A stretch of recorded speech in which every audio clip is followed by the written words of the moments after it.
Hello வணக்கம். இது உங்கள் சிவி ஜோன். ஸோ எல்லாரும் எப்படி இருக்கீங்க? இப்போ பற்றின ஒரு சம்பவம். இந்த சம்பவத்தை பார்த்தோன்னே எல்லாருக்கும் அப்படியே நரம்பு பொட்டச்சிக்கிட்டு கோவம் அப்படி இப்படி கண்ணு வழியாக வந்துட்டு கண்ணு வழியாக டமக்குன்னு வெளியே வரும். அவ்வளோ கோவம் வருது மக்களே. ஏன் மக்களே இப்படி பண்ணுறாங்க? அதுவும் குறிப்பாக விஜய் விஷாலை பற்றி நான் பேசாமல் இருக்கவே முடியல. ஒரு சில பேர் கமெண்ட்ஸ் போட்டிருக்காங்க, விஜய் விஷாலை பற்றி பேசி நீங்கள் வந்துட்டு பொழப்பு நடத்தணும் அப்படின்றாங்க. என்னையா இது? விஜய் விஷாலை பற்றி பேசுறதுக்கு அவர் என்னத்தை கொடுக்குறாரு? கண்டென்ட்டு அவர் கொடுத்ததெல்லாம் சௌந்தர்யா பற்றி கேவலமாக பேசும்போது ஒரு வாட்டி பேசணும். அப்புறம் அவராக நைட்டு யாருக்கு தெரியாமல் இந்த பிரியாணி செய்கிறேன்னு சொல்லிட்டு அடுத்தவங்க வீட்டு சாமானை எடுத்து கேவலமாக பிரியாணியை செஞ்சு அதுக்கு மட்டும் அந்த பேசணும். வேறு என்னத்தை அவரை பற்றி பேசுறதுக்கு இருக்குது? அதான் போட்டேன். அவரை பற்றி பேசுகிற அளவுக்கு அவர் ஒருத்தே கிடையாது அப்படின்ட்டு. அதை அதாவது ஒரு சில பேர் நம்மளை இரிட்டேட் பண்ணி அவங்கள பேச விடாமல் பண்ணுறாங்களாம். நம்ம அப்படி சீசன் 4லேருந்து இதை பற்றி பார்த்துட்டு தான் இருக்கோம். சரி, இப்போ என்ன நடக்குதுன்னா, இந்த கார்டன் ஏரியாவில் எல்லாம் உட்காந்து பேசிகிட்டு இருக்காங்க. யார்னா நம்மளுடைய ஸ்டோர் இன்சார்ஜ், அதாவது கிச்சன் இன்சார்ஜுக்கு கொடுத்துருக்காங்க. கிச்சன் இன்சார்ஜாக நம்மள அருண் பிரசாதை போட்டிருக்காரு தீபக் அவர்கள். அதுக்கப்புறம் ஸ்டோர் இன்சார்ஜாக நம்ம ரஜித்தை போட்டிருக்காங்க. அதுக்கப்புறம் பார்த்தீங்கன்னா மற்றபடி வைஸ் கேப்டன் மாதிரி ஒரு பவரை போலீஸ் மாதிரி ஒரு பவர் சௌந்தர்யா கொடுத்துருக்காரு தீபக்.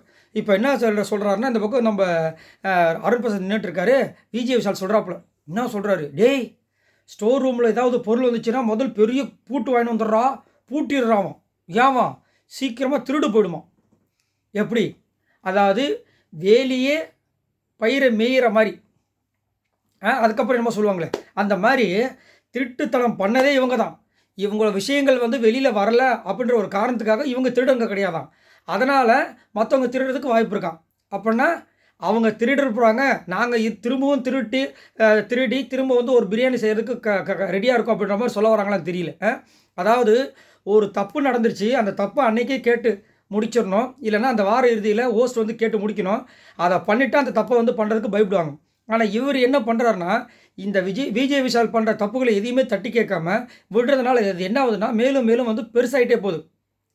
ஒரு கட்டத்தில் அதனால தான் சௌந்தர்யா பாருங்க போட்டு பொழந்தாங்க. நீ என் முன்னாடி தைரியமாக பேசுறதுக்கு உனக்கு தைரியம் இல்லை, நான் இல்லாத நேரத்தில் போய் கவுண்டர் கலாய்க்கிற அப்படின்ற மாதிரி பங்கமாக வச்சு செஞ்சுருப்பாங்க. அது எனக்கு ரொம்ப பிடிச்சிருந்தது. ஸோ இப்போ பார்த்திங்கன்னா இந்த திருட்டு சம்பவம் பயங்கரமாக பேசப்படுன்ற மாதிரிலாம் போயிட்டு இருந்தது.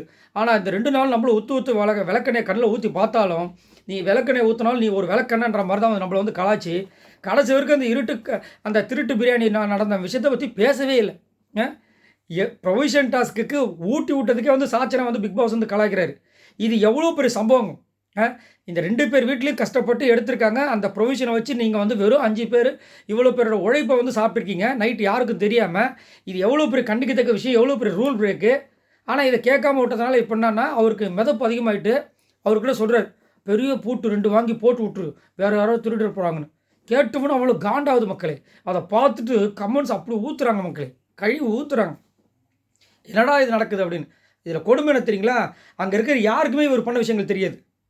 ஆனால் அருண் பிரசாத் மட்டும் தெரியும். கொடுமையை பார்த்தீங்களா? அதாவது போலீஸும் அவர்களே, திருடனும் அவர்களே. எப்படி மாறி மாறி இதையும் நம்பி தீபக் சிரிச்சுட்டு ஆமாம் ஆமாம் பொண்ணாலும் பொண்ணுவாங்க இங்கே இருக்கிற ஆட்கள் அப்படின்றாரு.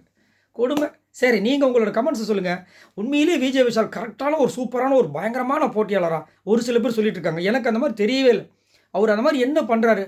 உண்மையிலே ஜாக்லின் நேற்று சொன்னாங்க பார்த்தீங்களா, அதுதான் உண்மை. ஃபஸ்ட்டு 25 நாள் அந்த ஃபன்னை வச்சு ஓட்டிகிட்டு இருந்தார். மீதி இருக்கிற 25 நாள் ஃபன்னை வச்சு ஓட்டலாம்னு பார்த்தாரு, முடியல, மாட்டிட்டார் அப்படின்னு. அதுதான் உண்மை. சரி, உங்களோட கமெண்ட்ஸை சொல்லுங்கள். இந்த மாதிரி வீடியோ உங்களுக்காக நிறைய காத்துட்ருக்கு. மறக்காமல் லைக் பண்ணுங்கள், சப்போர்ட் பண்ணுங்கள். பாய் நண்பர்களே.